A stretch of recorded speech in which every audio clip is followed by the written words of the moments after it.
Welcome everybody to the Chess Lab. Welcome to part 3. Unfortunately, yesterday, in the last video, at least, I don't know when you're watching this, but I just couldn't keep watching because time constraints. So we left with Zinzihashvili, the super strong grandmaster we are taking advice from.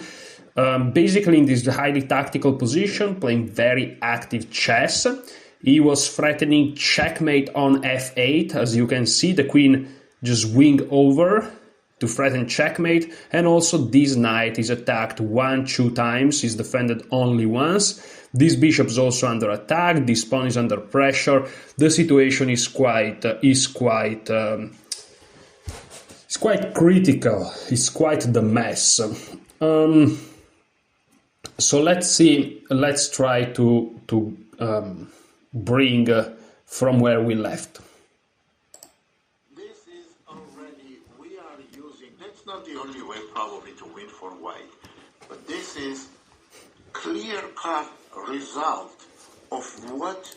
Sorry, before I keep going, we are just 1 minute in, but I have to remind you what we are talking about, because you may be watching this all once after the other, but remember the most critical thing here is no good moves without proper evaluation. This is critical, okay? And then Zinzi is trying to show us different concepts. For example, dark square domination, development on active position, and other concepts, okay? And he's trying to show us how to integrate the different components of a game, the basics of strategy, with evaluation and with actually playing actual moves. So we are trying to understand this whole process. And if you are confused, it's normal. I'm confused as well. That's the point we are learning. It's supposed to be confusing. So let's go. Activity can do to your opponent. And I believe, and very important while you're playing that, you're psychologically believe that you have to capitalize on this big advantage. And he says something very important, which is, and this is, antithesis to what Fischer said, that he doesn't believe in psychology, believes in good moves. But here's the thing.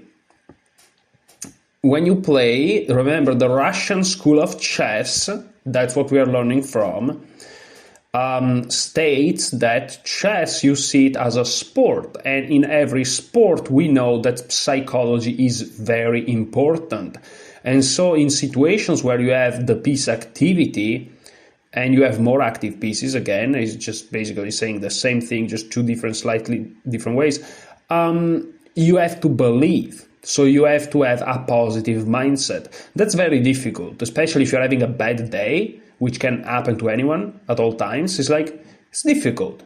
It's difficult to have a positive mindset. But again, we are trying to go for mastery here. We are trying to be great at everything we can. And I believed in it. And once you believe, your search level goes higher. So it's easier for you to find critical blows to your opponent. So now after Queen A3, Queen F6 was played, but... I saw Queen F6, by the way, because it defends the critical F8 square. There are not many other moves that do that, but also attacks the rook here. But let's see what happens. Here, simply rook takes C8, knight takes B6, rook takes A8, knight takes A8, and here one last shot for white. If we play queen takes c8, that's a tactical shot too. Then black has queen g5, attacking white's rook and threatening checkmate. And I don't know if white can win. Maybe white loses. But white can win in this position easily by playing queen a7 check and taking knight very next move regardless what black does. If black goes queen f7, Then we take the knight, and there is no more queen g5.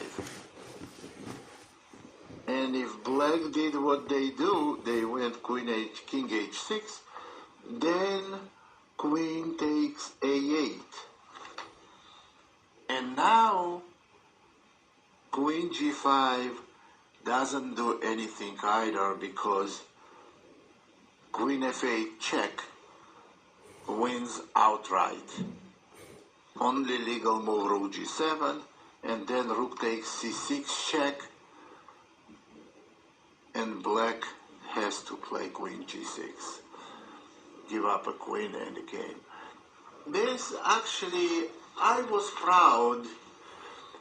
I played it in 73, almost 25 years ago. I was proud not because I... Sorry if I'm not commentating much, but this is again highly tactical. It's the conclusion of the subject of these lessons, which is understanding how to think properly in chess. He evaluated correctly the positions, he made his plans, these ideas, he executed on these ideas, and now it's just the tactical conclusion, right? So that's not necessarily the scope specifically of what we are trying to understand. So I'm not commentating much, but here I just want to say something, which is just, all of this is beautiful. Like, this is amazing chess. This is truly amazing chess. Yeah, he had to see all these very precise, fine moves from afar. Like that. That's amazing. Anyways, let's keep going. Played absolutely brilliant game, not at all. And by then, I was strong enough player to realize that this is far from being brilliant game. But what was good about it? Why I felt so good about it? Because Interesting what he said. So he doesn't think that this is a brilliant game. Probably because his opponent played strategically very badly, according to the Russian school of chess. And if you're strong enough to use those principles, to you, probably that guy that played with black played terribly. It's like if I play against a 500 and I crush them tactically. It's like, of course, they're a 500. The problem is black is an international master. So, yeah, Zinzi. Okay. I mean, I get what he's saying, but it's crazy. I felt that my initiative should be decisive.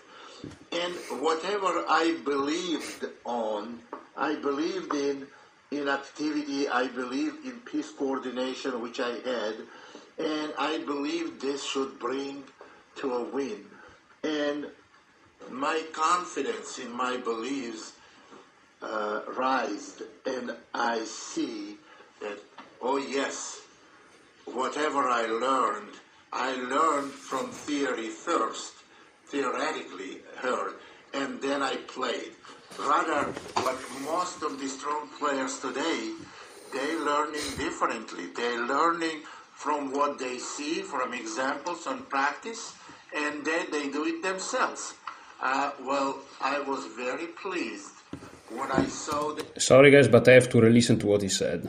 That happened, and I see that, oh yes, whatever I learned from theory first, theoretically heard, and then I played. Rather, but most of the strong players today, they're learning differently. They're learning from what they see, from examples and practice, and then they do it themselves. Well, I was very pleased when I saw that happen. And, well, really, that's one of the basic rules about playing chess right, which is part of the Russian chess school system. It worked, and I was very pleased with the result. I want to show you another one of my games played in 1973 against one of the chess legends, one of the most talented players ever lived, David Bronstein. The reason I'm showing my games on this specific DVD is because it's about Russian chess school. I went through, I was raised, once I learned how to move pieces, since then I learned and I was raised and on the only with the basic principles of Russian chess school, and I was fortunate enough to have coaches that put me all the way through this school. And that's why it's easy for me when I show some of my games. I'm showing what I learned from there and how effective it might be. Now, this game was played in 1973 in Russia against David Bronstein. E4, C5, I'm black, knight F3. Okay, so I'm writing something down. Basic concepts, arrow, apply them in games using proper evaluation, comma, calculation, and in general, proper thinking process.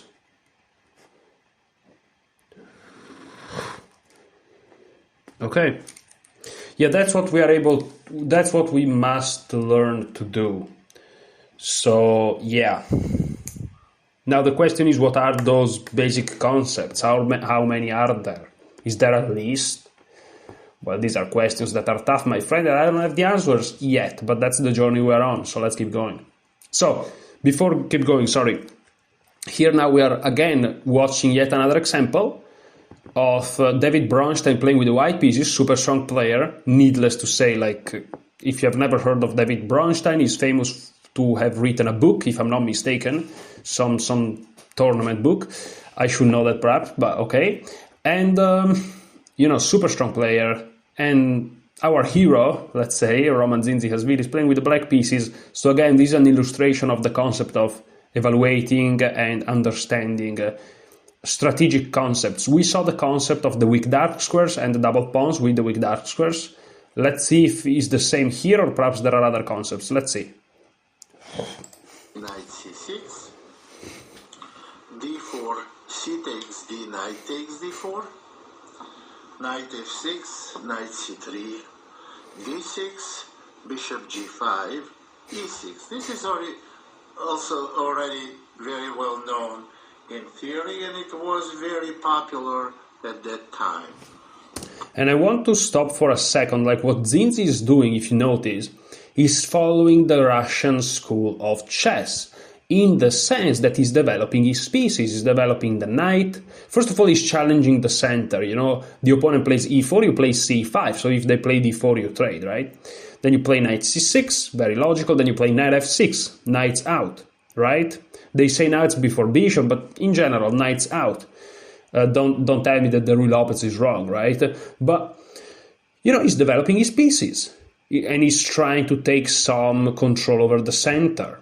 Okay, and he said previously that he formed himself on theory first, so perhaps he used to be a very theoretical guy, because we know Roman Zinzi-Khashvili has very good memory, because he spoke and he explained a story about him and Bobby Fischer, when Bobby Fischer basically crushed him when it comes to memory, right? He out-memoried him. I know I'm inventing words here, but you know what I mean. And Roman was like, I was young, I was very good at chess, I was sharp, I had extremely good memory, but Fischer just out. Fischer remembered a game of Roman better than Roman. But we are talking about prime Roman, okay? So yeah, that's crazy. Fischer is just crazy.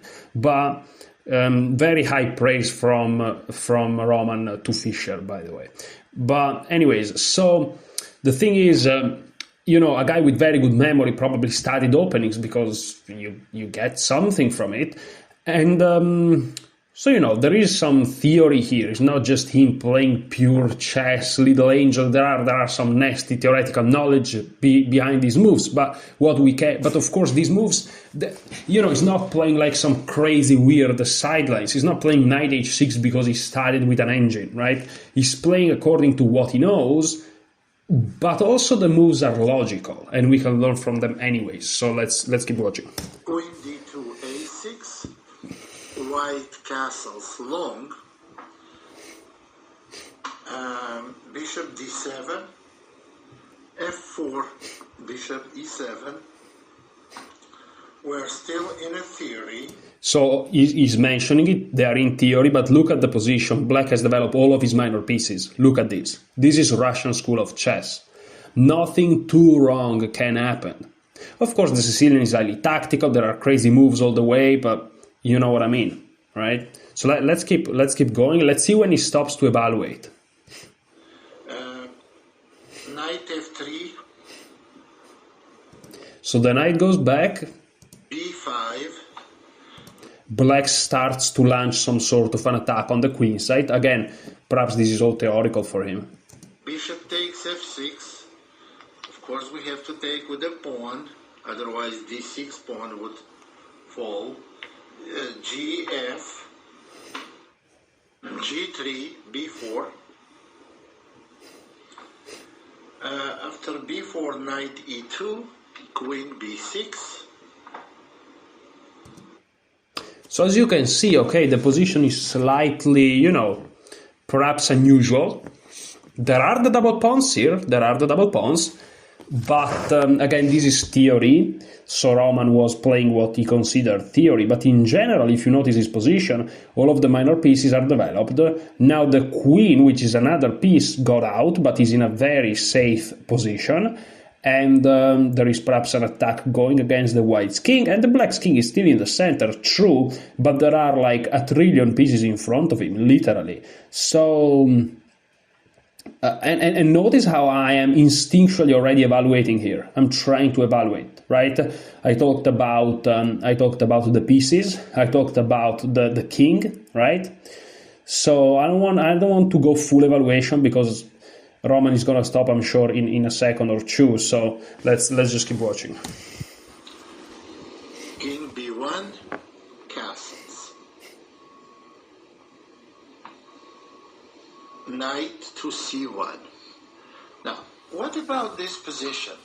Okay, so let's try to evaluate this position. I'm going to take this as a positional exercise, and this is a true exercise. So feel free to stop the video before my own evaluation and do your own evaluation if you feel like it. And if you instead want to just follow my own thinking process, feel free to do that as well. Just that you know, if you also want to become a master or really, really improve massively compared to what the level you are at right now, the optimal thing is definitely to stop the video and try to figure it out. But of course, do as you please. So I'm gonna try to do my own analysis. I don't know if it's correct, obviously, but let's go. So let's count material first. We have 4 3 pawns, so 7 pawns for black, 4 3 pawns for white, so 7 pawns for white, 2 bishops, 1 knight, 2 knights, 1 bishop, so 3 minor pieces, the 2 rooks, the queen, and of course the kings. Thankfully, there are still some kings on the board. So material is equal, that's the first thing that comes to mind. And let's go now look at space. So white has some space advantage perhaps on the center and the king side. The king side here, where we are looking from black, so the king side, despite both of the kings are here, the king side technically is the left side of the board from black perspective. So there is this rook here on h1, this is h1, right? This is where the arrow is. Can you see the arrow? This is the king side, technically speaking. So on the king side and the center, perhaps, white has a little bit more space, not black. Black has a little bit less, perhaps. But of course, those squares are contended. So white is not really controlling them much, but it's occupying more space. Black's pieces are on the 3rd rank from black perspective. White pieces are on the 4th rank from white perspective. So there is a difference there. However, on the queen side, it feels like we have a little bit more space because we have a pawn on our 5th rank. They only have on the 2nd. and in general feels like on the queen side we are doing something. So we can say that white is trying to play in the center/king side, and black is trying to play on the queen side. Now let's talk about king safety, let's say, even though perhaps we should do first piece activity. This is something that I still have to decide, and when we're gonna go into building a method and building a system for when I actually play. Of course, all of you guys will do it if you want, and when you do it, if you want to do it, you'll do it for you. But let's go with king safety. King safety is very tricky here because, again, instinctually, I will say that the black king is more unsafe. However, if you look very closely, on the queen side, white is not really playing. We are the one with the initiative. At least, sorry, I should say, I should speak correctly. We are the one with more space, and both kings are there. So yeah, I don't know. Our king feels, the problem with our king is that he's tying down some pieces. For example, this queen on b6 is tied down to the defense of the a6 pawn because the bishop is looking at it. But other than that, it feels like white king is potentially in danger, but now is not. I will say that right now there are no threats. Like, there is no queen takes b2 checkmate threat here at all. But potentially it may come under attack if you can see these pawns moving. But the black king as well may come into attack, even though it's not clear how, quite frankly. Okay, now let's look at the pieces. Well, there is an imbalance already, which is, first of all, well, okay, there are the double pawns, but when it comes to the pieces, there is an imbalance, which is the two bishops. Black has two bishops, white has not. Again, I'm not concluding anything from this, I'm just observing it, right? Other imbalances are, again, the difference in the space advantages. Another imbalance here is the pawn structure. I would say that white has a healthier pawn structure because he has 4 pawns and 3 pawns, which is 2 pawn islands, whereas black has 3 pawn islands, right, with the double pawns here. Again, I'm not saying this is good or bad, I'm just noticing it, right? This is perhaps a static element, even though I don't feel like too confident using those words because we haven't quite studied them systematically yet. My throat is leaving me, of course, as usual. Anyways, so let's compare. So we have this knight here, which should be the equivalent of this knight here. And if we compare the knights at the time being, our knight on c6 is clearly better than the knight on c1. But the knight on c1 is not too terrible. It has some potential to perhaps reach the b3 square, even though on b3 it can be kicked away. And from b3, well, it can go to d4, but from d4 is not super clear where is going next. And also from b3 there is this redundant square on d4, which again, I'm just noticing it. I don't know if it makes any sense, but here I am looking at it. The light square bishop and the light square bishop. Personally, right now, it feels to me that white's light square bishop is slightly better than black's light square bishop, but again, I could be completely off. This is where I'm really not sure. Because this light square bishop is looking at a diagonal that I'm not really too convinced. Yes, it can be useful in some circumstances if you move this knight, perhaps. I'm not sure, don't know. But it feels like it's not super great. Okay, now let's look at the knight on c3 and the bishop on e7.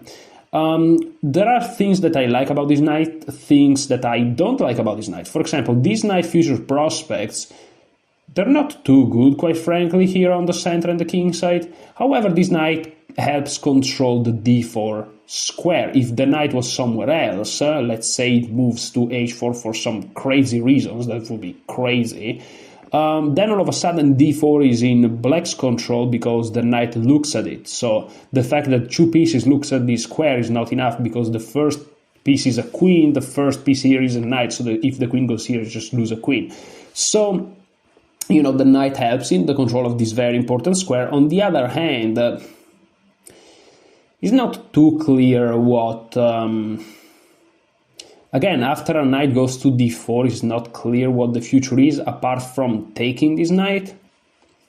but then you are kind of helping activating this light square bishop. This is something that I noticed. After knight here and knight takes, and if you don't play knight takes, what is the knight going on d4? Again, there are no future prospects really. Then you're activating this bishop. And black could also take you and play bishop c6. And of course, if you play knight b3, knight d4, that's different, because then a knight lands here, and if you play bishop c6, they can just take. But I'm just noticing things once again. So between these two knights and these two bishops, I don't really like the bishop at the time being. It can be repositioned on this diagonal, perhaps. That's a way to perhaps try to improve the bishop. Okay, this is something interesting. See, this is already a plan. What I just said is a plan, but I wasn't trying to plan. I was just observing, and a plan came to me. A plan is move this knight, or trade it, or whatever, and play bishop c6 to improve the bishop. And is this a good plan? I have no idea, but it's an idea. Okay, so, about the minor pieces, I don't know. It feels to me they are kind of the same, sorry, but that's my conclusion. There are some positive and negatives of all of them, pretty much. And because, yes, in the beginning I said this bishop is looking at a6 tying down black's queen, but black's queen is in a place she wants to be, and also, like, apart from this attack, the bishop is not, like, killing it, you know. But what about the rooks? I don't know, feels like the rooks are a little dormant as the time being, even though this rook here on d8 close to the king is perhaps playing an important defensive role, and why not in the future even an attacking role. If you push this pawn, open things up, the rook is looking again against this file first. So I don't know, perhaps between but also this rook is active. I mean, I don't know. Let's compare the queens, the most important piece on the board, perhaps. And again, I'm not sure. Perhaps I prefer black's queen, because again, this queen is kind of in the way of the rook. So these two rooks are made not equal because of the presence of the queen. Like, black's rook is perhaps a little bit better. And also this black queen it feels like he's a little bit more active. It feels like he's staring directly at white's king, whereas this queen is like, how do you get this queen to this king? But it's not a terrible queen, you know? It's not terrible. But I feel like the black queen takes a little bit of a tiny edge. It feels like it's more optimally positioned. Yeah, it's tied down to a6, but that's a very easy thing to fix.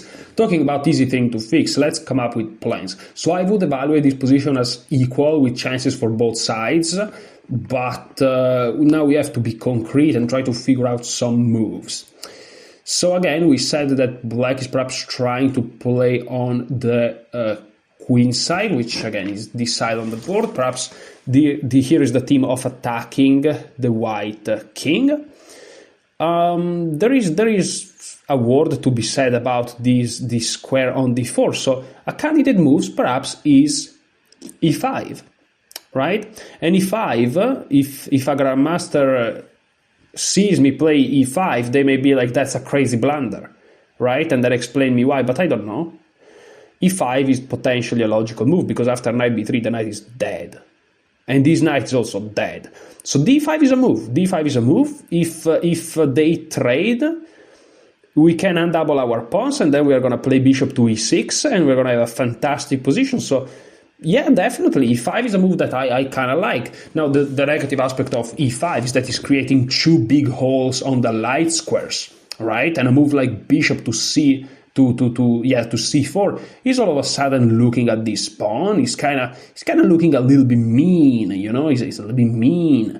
And how do you defend it exactly? Well, maybe you play bishop to e6, and if they trade, well, now the pawn structure that I see is a little bit better. I kind of like it more. You have ideas like playing d5 very strongly, and also you gave up this bishop for this bishop. And if we compare the two bishops, remember, it feels like the white light square bishop is a little bit better than black's light square bishop, at least at the time being. So I don't know, perhaps that's a favorable exchange, both in pieces and structure for black. So perhaps the move e5, bishop c4, bishop e6 is not that bad at all.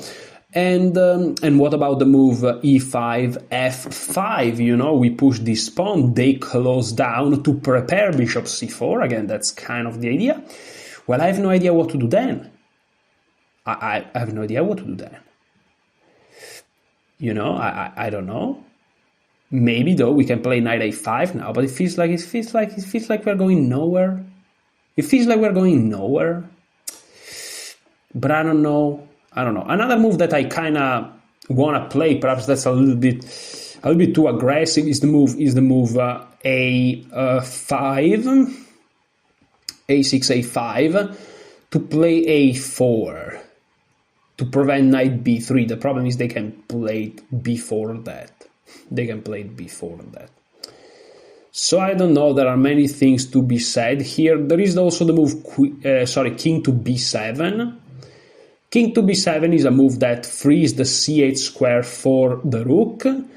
The king kind of feels safe anyways there. But okay, perhaps king b8, because there are some ideas like knight b3, looking at some squares, some dark squares when they can check the king. I don't know. But I really don't know. You know what a crazy thing that I thought? You play king b7 or king b8. And I thought about the distant opposition in some endgames. That's crazy. It makes no sense here, I'm sure, but it's crazy that I thought about that. Anyways, so yeah, what else is there? I mean, queen a5 to pressure the pawn. It doesn't pressure the pawn. Knight b3 comes with tempo. You have to go back. That's crazy. But e5 I really like. The problem is f4 with the idea of bishop c4. It is not clear how I continue from there. It's not clear to me how we are supposed to continue in our endeavors here. Again, there is knight a5, but I don't know. Knight b3, bishop b4 drops a pawn, maybe not. I don't know. So I'm confused here. e5 is a move that I'm looking at, but I don't like. f5. So e5, f5 I don't like. What's my idea after? Because my idea behind e5 is just to prevent their pieces to come alive. So let's try to calculate a bit more. So e5, f5, a5, bishop c4. Attacking a pawn on f7. What if we don't give a freak about that pawn and we play a4? They play bishop takes f2. Bishop takes f7. And now I don't know, we play rook h to c8. The bishop drops back where? To b3. No, they can't go to b3 because there is our pawn, so to c4, but then we play knight a5. I don't know, we play knight a5, and they have to go back. Let's say they go back bishop to e2, but bishop to e2 blocks the knight, so bishop to f1, that's crazy. Let's say bishop to e2. But then how do we continue? Well, we want a tempo, so our knight is nicely positioned all of a sudden. And we can consider moving our king, play bishop b5, rook c1. There are some moves all of a sudden. So yeah, I kind of like e5. But it involves sacrificing a pawn for activity, something that Zinzi quite honestly just does. So it's not that crazy, isn't it? It's not that crazy. There are also some ideas of freeing the position with e5. And if they, with d5, d6, d5, and if they take with a pawn, we take the other pawn. We cannot do it immediately, though, for many different reasons. So that's very interesting. That's very highly interesting position.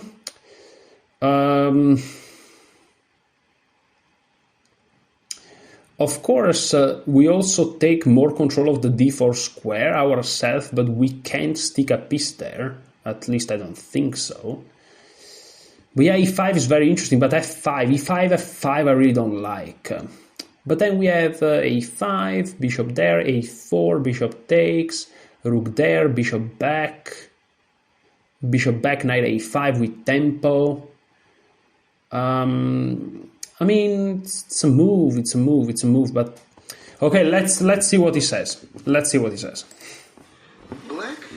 very good center, actually controlling all central squares, but After Maybe simpler in the sense that maybe we have to look at our worst piece, which is the rook in the corner, and the best move is like rook from h8 to like e8. I don't know. knight c1, king b8, white went f5.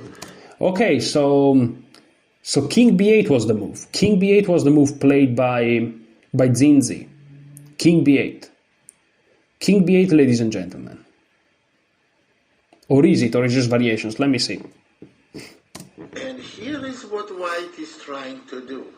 White is trying to put a lot of pressure on e-pawn to make black go e5, which will weaken d5 square, for white. Here it is. So the right move was king b8. That was the right move. So king b8 makes sense, perhaps improving the position, perhaps freeing the c8 square, which is a move I consider, so I'm very happy. King b8, I'm very happy about king b8.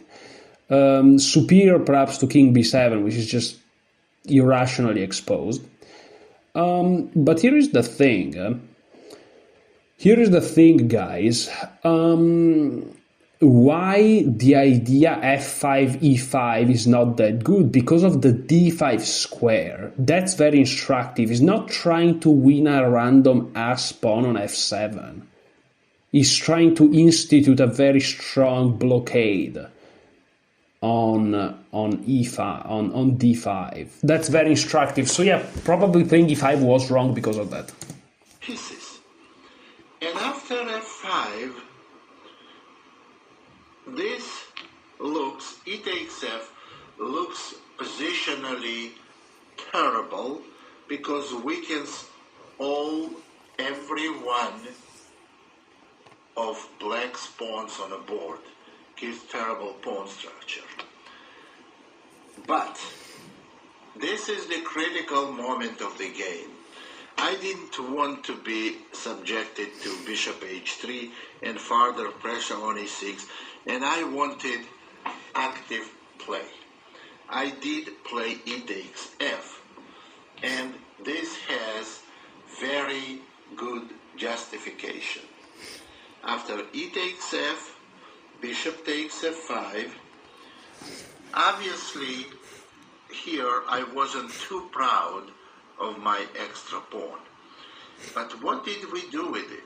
Now, our bishop can go back to e6, and our knight will come to e5, and I'm going to push my d pawn. You see, weakened king side for black. Weakened king side is not that dangerous because white's king is on king's position. I'm not king's side. Because white's king is on the same side, and white is restricted a little bit with advancing pawns on queen side.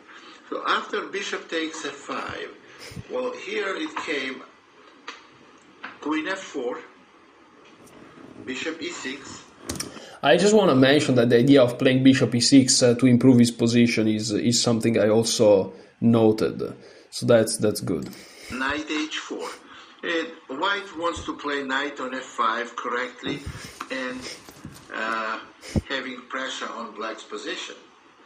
And after knight h4, knight e5, knight f.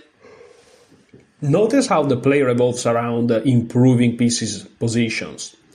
Black tried to improve his bishop and now his knight, and white also did the same. Because I mentioned knight h4 being a bad move previously, but now things have changed.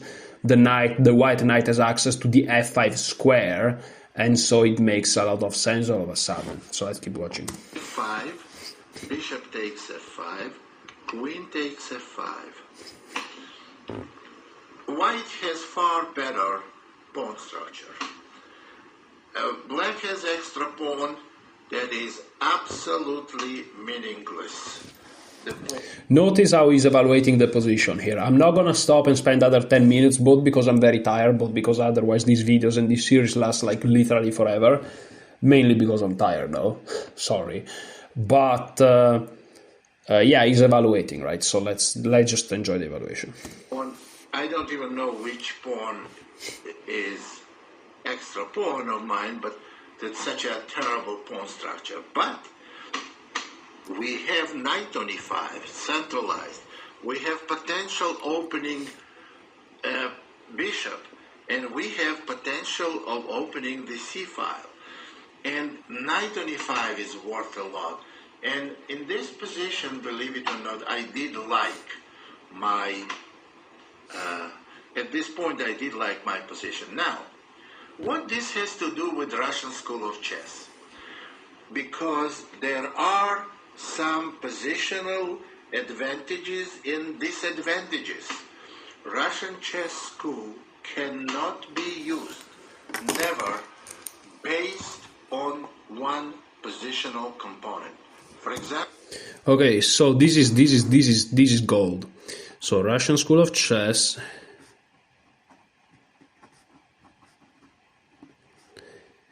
cannot be used on one single component.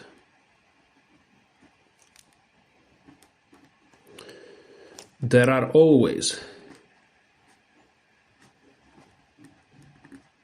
advantages and disadvantages. Again, this is obvious, but you have to apply it in practice and play good moves in practice, which is unbelievably harder said than done. So, and this is also theory of imbalances, right? So, okay, let's keep hearing. if it was based on one positional component, we could say black has absolutely terrible pawn structure, white pawn structure is much better, and white is winning. No. There are other components. I knew that about the pawn structure, but I did like very much my dominating knight on e5, and I did like very much of pushing b5 and potentially creating an attack on king's side. What else I liked that opposite color bishops, when attack goes, in attack, in the end game, it's peaceful factor, because most of the end game with opposite color bishops may end in a draw. In attack, it's when you have some kind of attack in sharp position, opposite color bishops make it a lot sharper. And well, here, now, what this position is all about, whether white can make blockade. I wrote down other two elements, knight on outpost and opposite color bishop in middle game while attacking. Quicker than black can create an attack. So blockade means, for example, if white could play bishop g2 and bishop d5, black will be in grave danger. But we just played white just took queen takes f5, and now d5. So there will be no blockade on d5. Bishop. That's crazy, by the way. So I'm gonna write down blockade on color complex. Because in this case it's light square, but it was dark square previously, for example, right? So that's crazy. That's crazy. And based on that, he played d5. You know, it's just so good. It also improved the position of the bishop. It feels like it's the best move, right? But it's just very logical. e2, rook to d7, rook h to e1, rook h to d8. Didn't he just blunder the pawn? Like, what about rook takes, bishop takes? I don't know. Wasn't there like a pawn hanging?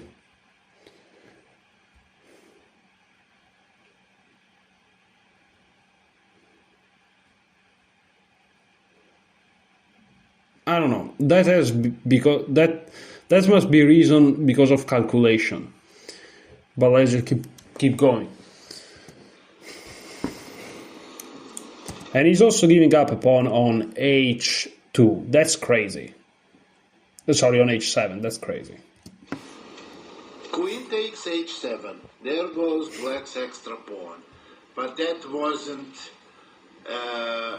my main point why I went for this position, not the extra pawn. So extra pawn. And I forgot that black has an extra pawn already. So even if he loses one, he's now equal material plus the activity, which is very interesting. So counting again, just count the material. Pawn on h7 meant nothing. I went a5, knight d3, knight takes d3, queen takes d3,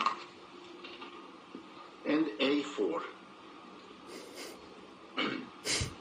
Black, maybe it would be ideal for black to play bishop d6 and bishop e5, getting bishop on this long diagonal, but bishop d6 will be met by queen takes d5. So we just went a4 and white played h4.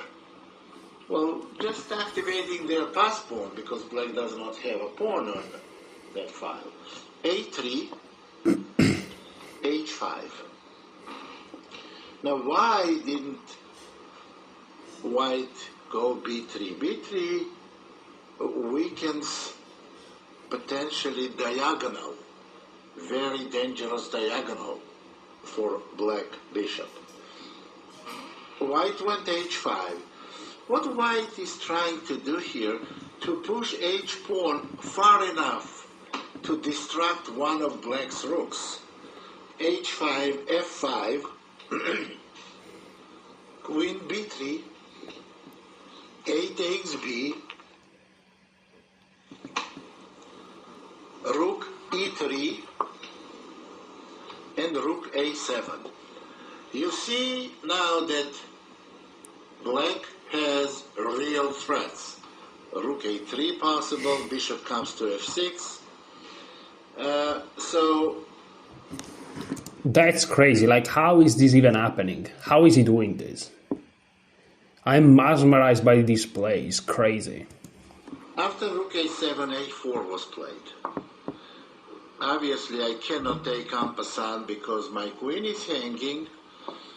But on a4, bishop f6, supporting the b2 pawn, rook e2 d3, attacking d5 pawn, and queen to b5.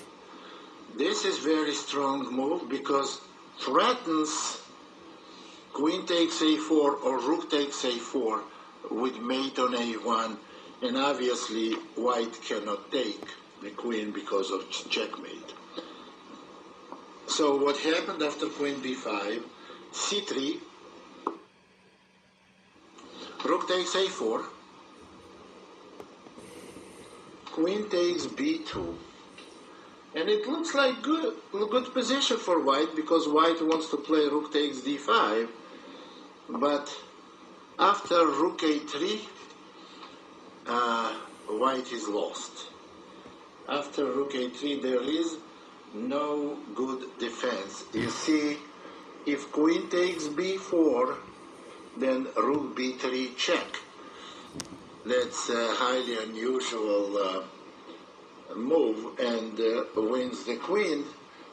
White cannot take with the pawn because the queen is hanging, and after rook a3 there is practically no defense. Rook takes d5, rook takes d5, rook takes d5, and queen b6. And at this point, black is threatening queen g1 check, black is threatening bishop takes c3, and white does not have sufficient defense. And white is totally lost here. What happened? Bishop f1, and now if I try to play bishop takes c3, then white has a draw because queen takes a3, pawn takes, and rook b5. That's that's where opposite color bishops will lead to a draw. And, well, obviously, I didn't play that move, and I simply went king c7, getting out of the pin, and after rook b5, and this was played, queen e3, and after queen e2, one little finesse, mating combination, rook a1 check, forced to take, queen takes c3 check, king a2 or king b3, that makes no difference, because eventually it comes to the same, king b1, queen b3 check, only move. And now bishop g5, it's a diagonal crisscross, winning white's queen. And as you can see, this goes so many skills, right? Mainly calculation though. So once you understand the basic Russian School of Chess positional concepts, then it's really just a lot of calculation and apply them as logically as you can and just be used to them and do proper evaluation. That's crazy. That's crazy. End of the game. Actually, I was proud of this game. It was executed well, but it also, there was the conflict of basic principles. Weak pawns, attack, counterattack, opposite color bishops. And it was a very, very complicated conflict of strategical ideas. And I think at some point White had an advantage, and I think White should have played better, could have played better. But that's different. So we see how, when you know all good and bad points of exposed king, of opposite color bishops, of pawn weaknesses, how you can explore when you don't know what is better. You have to try your best. And that's where tactics come very handy. And this was actually very, very interesting and creative game. I'm also writing down pawn weaknesses. The video is not over. We are at half. Yeah, and basically saying what I've been saying. Like, there are the basic principles, the basic concept, the basic concepts, and then it's just a matter of playing around those.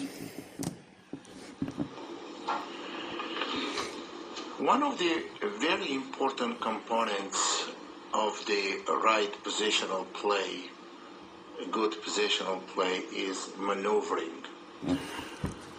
I don't think if I ever played a game with all my 8 pawns on board in a final position, except for the one I'm going to show you now.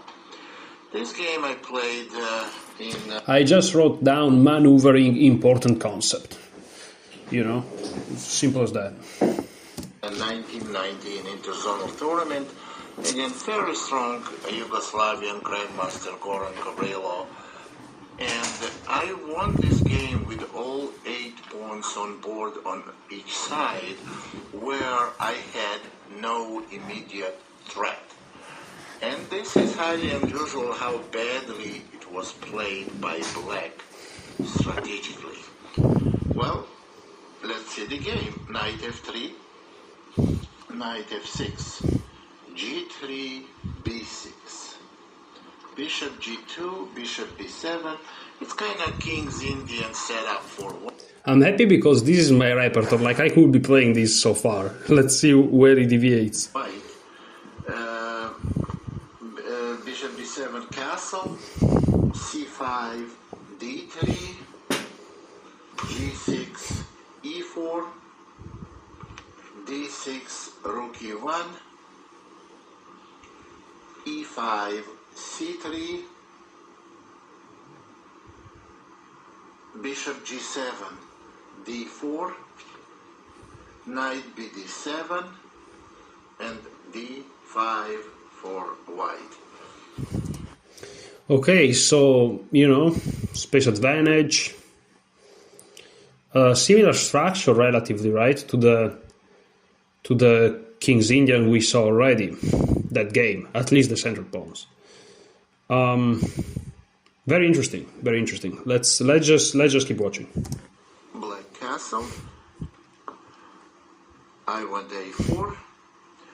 And what can we say about this position? White has potential outpost for a knight. The knight will be placed here. Of course, black has several ways to creating counterplay. So they start after a4. They played knight d8 with typical for those type of positions f5 idea. After knight e8, knight a3 was played, and f5 immediately may be dangerous because of knight g5 with a potential knight e6. So h6 was played. h6 to prevent a knight g5, bishop d2, and once again white cannot really comfortably play f5 because of knight h4 move, attacking g6, and potentially f5 may be weak.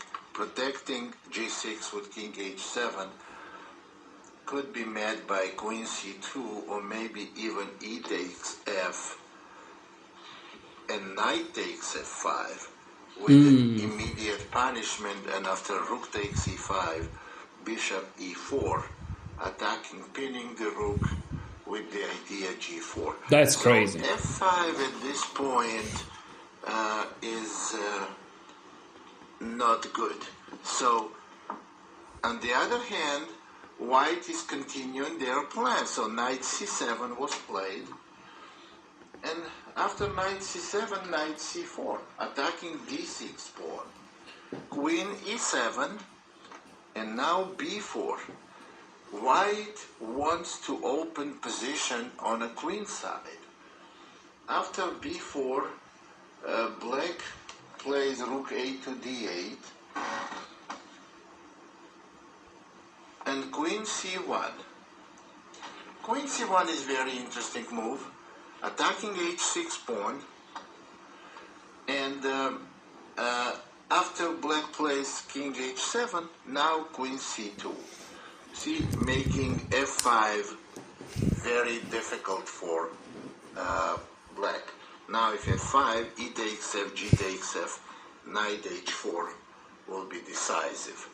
So once again, black cannot go f5.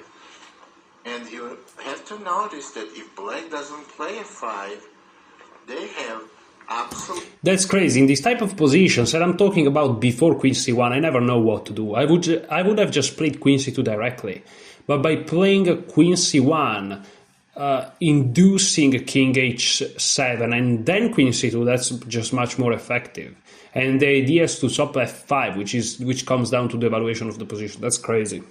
Absolutely no counterplay. So bishop c8 was played. Now I played b5 with the potential of going a5. If I went a5, black could have played b5, following by closing the queen side. But c4 square is very important for white's knight, so b5. So what we do here, we have totally dominating knight on c4. And here the way you think about this position. You know, many people can say, but what is knight on c4 doing? It doesn't attack b6, and d6 is also protected. But when position opens, and if position opens, power of knight on c4 will be devastating. Meanwhile, knight is keeping black's queen occupied with defense of d6. It's funny because this is technically just a lesson on Russian school of chess, but bro is dropping some crazy knowledge. So let's keep going. Okay. After b5, black played a5. Black didn't want white to go a5 and open the file. a5, in my opinion, is very bad move positionally because now knight on d7 is totally tied up with protecting b6. Now we have a paralyzed piece 1 and paralyzed piece 2. But the good news for black that black sealed the queen side. Now rook e2. Why rook e2? Because we are preparing for actions on the king side for white. I want to keep rook on e2, bring the other rook on f1, and make somehow f4 possible. So rook e2 is a good positional move. Knight a8, protecting b6 pawn to free the d7 knight. Knight a8, rook f1, knight f6, knight e1, rook f e8. At this point, black has absolutely no plan, nor they can have any. Knight d3, bishop b7, rook e to e1, knight d7, f4, f6. Black is 100% passive. Now h4.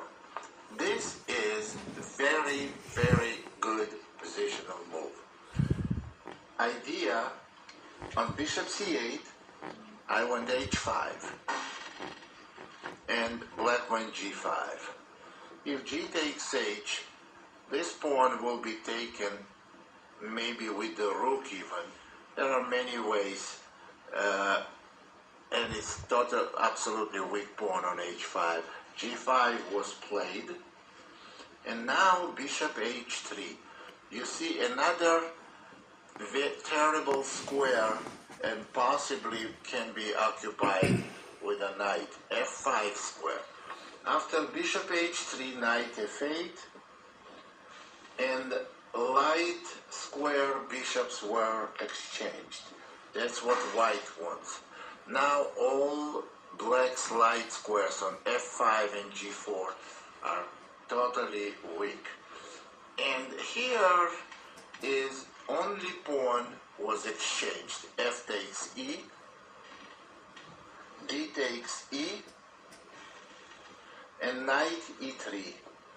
You see the exposed f5 square? Notice also he's creating a passed pawn here. Sorry guys if I'm not commentating much, but I'm just trying to follow. Today I went to work, of course, waking up very early, I didn't sleep much. So, yeah, I mean, I'm very, very tired, but let's try to finish this video, still around 20 minutes, so let's just keep going. Knight e3, knight d7, and now knight b2. So as I mentioned, c4 is potentially very strong square, and the other knight is going to f5. Black is absolutely, unconditionally lost here. Knight c7, after knight b2, knight c7, knight bc4, queen f8, and queen g4. Well, in this position, white is going to play queen g4, then double rooks on f-file with a potential of d6 and knight f5. It's absolutely hopeless situation for black. The participants of the tournament, they said that this is probably the biggest positional advantage they have ever seen, where we have no threats, but the black's position strategically is so hopeless that they reside. So what did white do here? White That's crazy. got the c4 square only on a board for good position for a knight, and totally blocked black's counterplay with f5. If in those positions, if you cannot make f5, basically in the close positions of King's India, if you cannot play f5, you likely to get no counterplay, and your position will slowly be going down. This is very good and very interesting example of bad maneuvering. Now, I said in the beginning that there will be that we're gonna talk about various different components of not only strategy, but something that is very important is calculations. How do you calculate? Okay, so now it's going to calculation. Before that, I'm gonna open a little cake that I bought some days ago for some reasons. I don't know why I bought a small cake, and I'm gonna eat a little bit of this small cake. Sorry guys, but I'm hungry. And that's the easiest food. So it turns out people don't eat bad food because of any particular reason rather than it's easy. I don't even like this like necessarily crazy, but it's ready, you know? So it's more about that than taste, you know? More than anything. The problem is I don't have a tool to properly eat this, so I'm gonna take some tools. I'm gonna be back in a second. You guys can, as usual, skip with the arrow and avoid the boredom. Ugh, I can do it. I was sitting funny on the chair. Okay, I'll be back in like a second.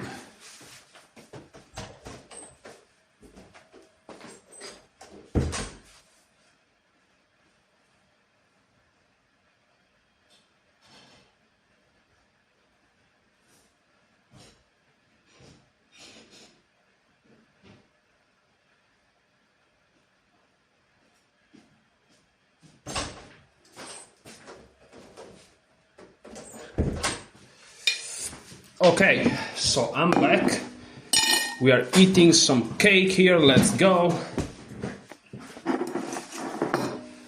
And okay, so now he's gonna talk a little bit about tactics, not necessarily the focus on the video, however, the focus of what we're trying to find out. However, why not listening to this? Because maybe he's gonna say how to study tactics, combinations properly from the point of view of the Russian chess school. So let's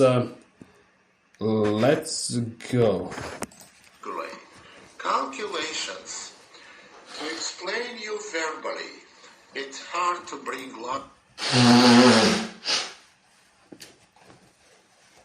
Sorry, I have to clean my nose, and when I do it, I'm very noisy, so I couldn't hear. Okay, let's keep going.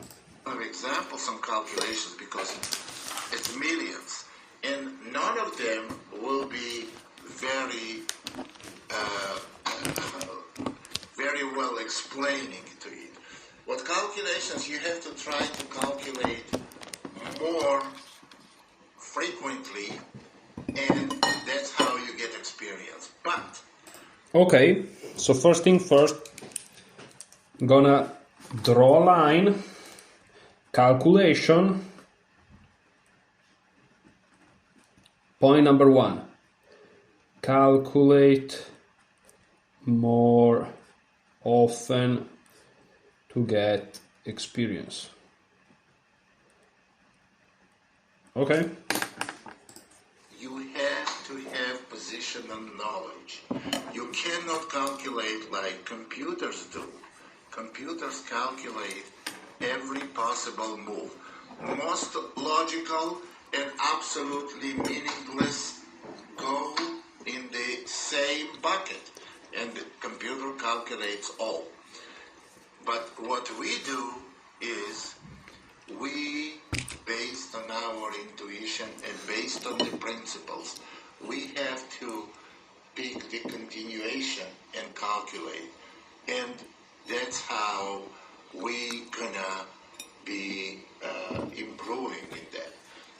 just matter of practice. There is no pill. There is no medicine for good calculations. Calculations, you don't learn. You don't study calculations. There is no book that teaches you how to calculate. It's a matter of practice. And remember, when you do calculate variations that make sense. They have positional ground. Well, let me... This is super important. 2, calculate variations that make sense, that have positional, and then he said a word I missed. So it makes sense. They have positional ground. Well, Ground. let me show you one of my favorite players when I was growing up as a chess player was Efim Geller. I want to show you one game he played against Lajos Portish, one of the top players at that time. It was played in 1967. This is a good example of attack. There are different types of attacks. Attack that was slowly built and based on space, based on coordinations, or based on piece concentrations. But there are some attacks that are instant attacks. Sometimes attack may prevail, and it should prevail, when you have big concentration of your pieces versus much smaller concentration of the pieces of opponent. For example, if you have 5 pieces attacking, 2 or 3 defending, and now it has to work. But sometimes attack is instant. It hardly started preparing, and in 2-3 moves, devastation. Well, the Geller was good at those attacks. Now let me show you this game against Lajos Portish. Some calculation involved in that too. And there is tactical shots, there is instant attack, and there is quick piece movement. So everything, there is quick piece movement. So everything is very instructive. E45, knight f3, knight c6, bishop b5, a6, bishop a4, knight f6. Very well-known position of Ruy Lopez. Castle, bishop e7, rook e1, b5,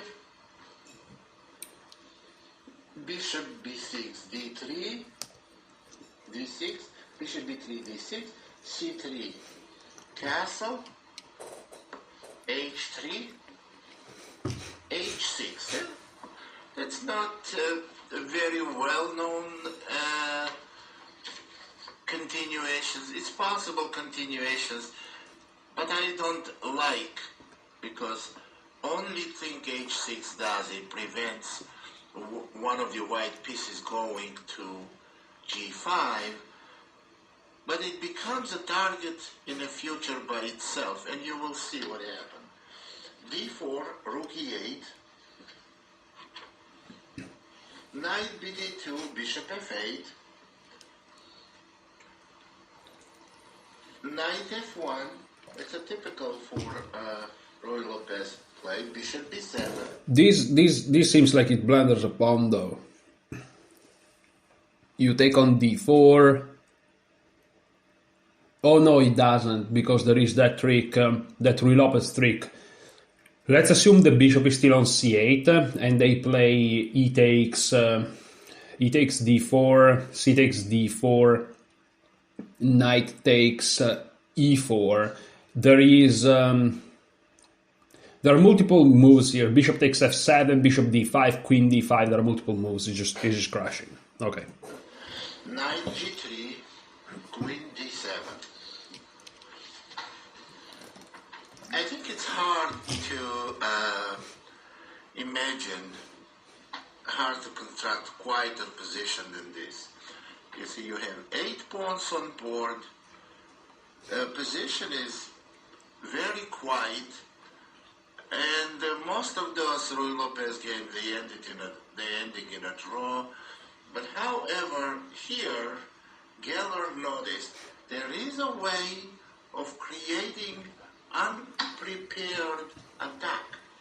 D takes E. This is actually was I was extremely impressed with this game. D takes E and D takes E. Very simple. Now black wants to exchange queens, which will simplify position. And here, unexpected shot, knight h5. Actually, knight on h5 cannot be taken because queen is hanging, as you can tell. And Knight h5 is crazy. if queen takes d1, then knight takes f6, creating serious weakness in black's pawn structure. So Portage did not do it. Here there is also, like, again, understanding of the pawn structure, understanding of endgames. Like, you know, there are endgames where you can win this and how to win this. Like, this is, again, guys, this is very important. If you, sorry, let me fix that. If you've been following so far, first of all, congratulations. But also, you need to understand, we are not doing this to find a magic trick, a magic pill to work less.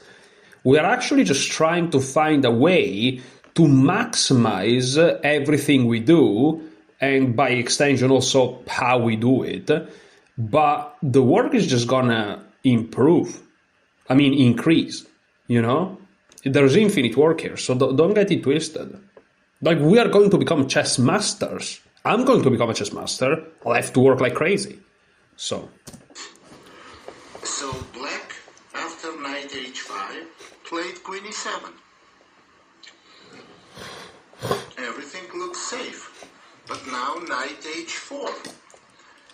Now creating threat of knight f5 or maybe knight g6. Black is already experiencing serious problems. Knight takes h5, queen takes h5. Now this is already critical because knight f5 is coming and knight g6. So this bishop on b3 is very powerful, and it's natural, only natural, that black wants to get rid of that bishop or just chase it away. And then they can go g6 and consolidate the position. But here, white is winning with another shot. Bishop g5 is the final blow. it's funny because for a second I watched bishop, I saw bishop g5, but I'm like, just queen takes. And I didn't even realize that then f7 falls, but... And black is lost. Taking g5, bishop on g5 is not possible because on queen takes, white plays queen takes f7 check and queen g8 mate. And pawn takes is not any better than that because knight g6 followed by queen h8 checkmate, and black has no defense. So queen has to move. And queen has to move to d7 to protect the f7 pawn. Then rook a to d1, attacking the queen. And after bishop d6, it's a final blow, bishop takes h6. You see all white's pieces in attack. Bishop takes h6, pawn takes. And now everything is forced. Queen g6 check. King f8, queen f6. Threatening is knight g6 check followed by queen h8 mate. And after queen f6, king g8, rook e3. It's interesting, white did not have an attack. All of a sudden, after d takes c and knight... This is such a beautiful game. How did I never saw that? Maybe because I never really studied chess the proper way. I'm not studying the classics, I'm not studying great attacking games, I'm not reading, compilation of games and stuff like this. It's like, I'm not just doing that. I should start reading classics perhaps, but okay, no, let's keep going, let's stay on track. Beautiful attack, by the way. h5, you see, bishop is very important piece in attack, because made all this thing possible. Queen is on f6, knight is ready for checkmating attack. This rook is in attack, and this bishop, this rook on d1 made bishop go to d6 and pin bishop. Every piece is in action, and after rook e3, black resign. This is extremely powerful game, very, very well played by Geller, and I was very impressed. So it's actually typical. There are some Ruy Lopez games where one side is hardly prepared for attack, hardly prepared, but threats coming up so unexpectedly that an attack becomes frequently decisive. Now, next game I also like very much. This game was played by Geller against another Polish master. It was played in 1966. Actually, it was very impressive and very instructive, mostly by the simplicity. It was very simply played, but very consistently by White. And I did like this game very much. c4, knight f6, knight c3, c5, knight f3, knight c6, d4, cd, knight takes d4, g6, knight c2, bishop g7, e4. Well, we have one of the varieties of accelerated Draken Maroczy bind position where White played knight c2. e4, d6, bishop e2, bishop e6. I don't really like this move, because I like when for black to castle first and maybe later go bishop d7, a6 and trying b5, but you can hardly say that bishop e6 is definitely a mistake. Castle, rook c8, bishop e3, and here black's supposed to castle, but this move I think was a mistake. Why black is maneuvering with knight and going with not neglecting castling, and they don't have really very good reason for playing knight d7 in this very early stage. Knight d4, knight c5, queen d2. What White does is very simple. They try to bring all their pieces ready for action in the center. Queen d2, a6.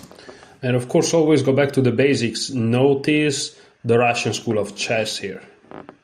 Look at the white pieces. It's beautiful. What if black trades everything? So be it. We are not afraid of endgames because we are extremely good at endgames too. And a strong centralized queen is better than their queen, slight advantage. But what if we are not good at endgames? We will be. What if it ends in a draw? It ends in a draw? Again, unknown purpose, because there is is no b5, white simply goes rook b1, trying to play b4. Now bishop goes to d7. It's too much waste of time. b4, knight e6. Knight takes e6 and bishop takes e6. Well, let's look at the... So now he's probably going to evaluate the position. I'm sorry, but I'm literally like too tired. Now I feel a little bit better. There's 7 minutes left in this video. I'm just gonna enjoy here the evaluation of Zintzigashvili here, of the Grandmaster. And let's just go. Black's knight from g8 is gone. Now, no one that I know that knows how to think logically, and when you talk about Russian school of chess, they don't teach you something that you have to remember, memorize, and write it down. Everything is pure logic. Now, logically, how can we approve? The black's knight on g8 went to f6, went to d7, then it went to c5, then it went to e6, where it was taken.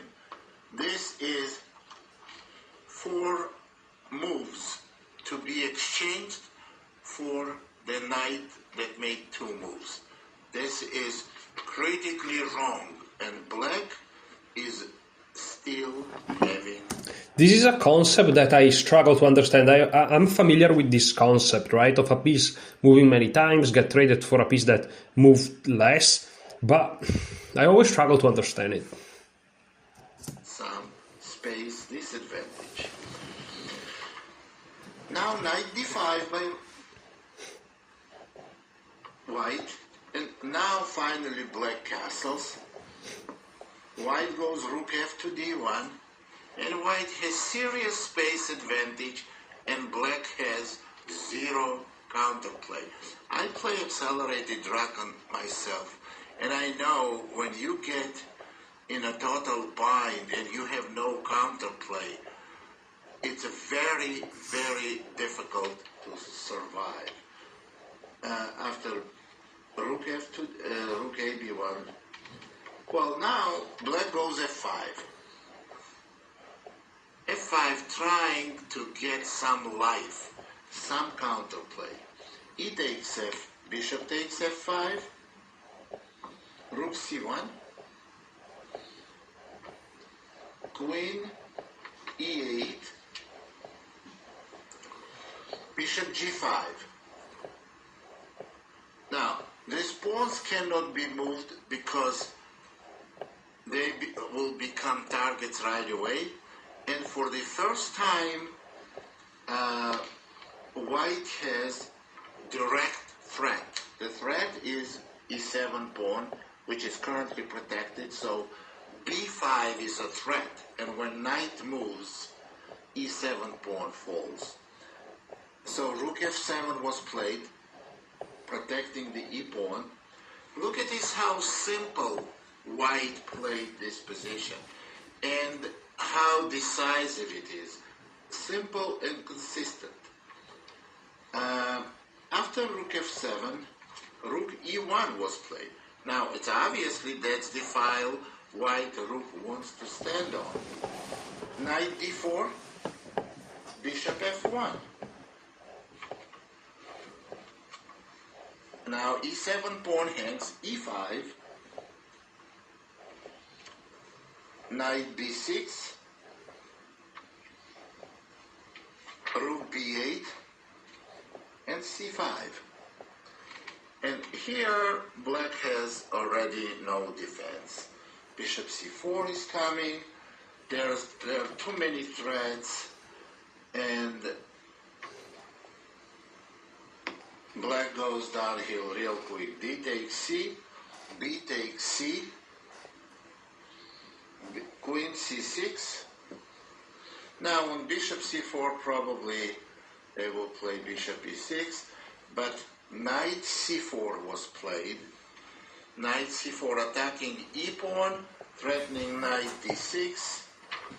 You see... Something I'm noticing is that so many times I wouldn't play a move because I'm like, no, you can't play that. Like, you know, here you can't just play knight c4 because the pawn hangs. So there is an entire chapter of, if I'm not mistaken, of Jeremy Silman in his book Reassess Your Chess. Like, a chapter is fully dedicated to the what if I do it anyways. And also Sam Shankland offers that concept, right, in his other books. So let's keep going. All white's pieces are totally dominating. Every piece is coordinating with attacking black's center. Knight after knight c4, e4 was played, knight d6, rook d7 was played, bishop c4 check, and bishop e6, and queen b4. Now all black's position is already collapsing. h6, bishop takes e6, knight takes e6, and queen b3. Now this knight cannot be protected. e4 pawn is hanging, while if pawn takes bishop, queen takes knight is devastating. And it's interesting that there is no way to protect this e6 knight. e7 square is taken, e8 square is taken, and after rook takes d6, cd, queen takes d6, and rook takes e4, it's a final blow, and it's totally hopeless for black. It's totally hopeless for black. Black resigned here. Well, I want to point here that when we talk about the Russian School of Chess, what does Russian School of Chess means? It means they will teach you how to play chess right. We obviously cannot capture all these chess lessons because you need to study chess maybe hundreds of hours over the period of time. And here on DVD, we cannot give you complete lesson what to do. But we're going to give you pieces of it, and we'll explain you how to think. And logically, you have to remember some basics, and logically you have to be analyzing position and come to conclusion based on these basic principles. So it's all logic. So I gave you some examples, and I will give you more examples and talk about different aspects of this chess school. And we've been talking about initiative, about positional sacrifices, and so on. Okay, so that was fantastic, that was amazing. Hopefully you guys enjoyed it as much as I did. That was the Russian School of Chess part 3. It is part 3, I think so. Thank you so much for watching. I'll see you in the next video for the final part of these 3 videos series from Zinzi Hasvili. And yeah, enjoy your chess.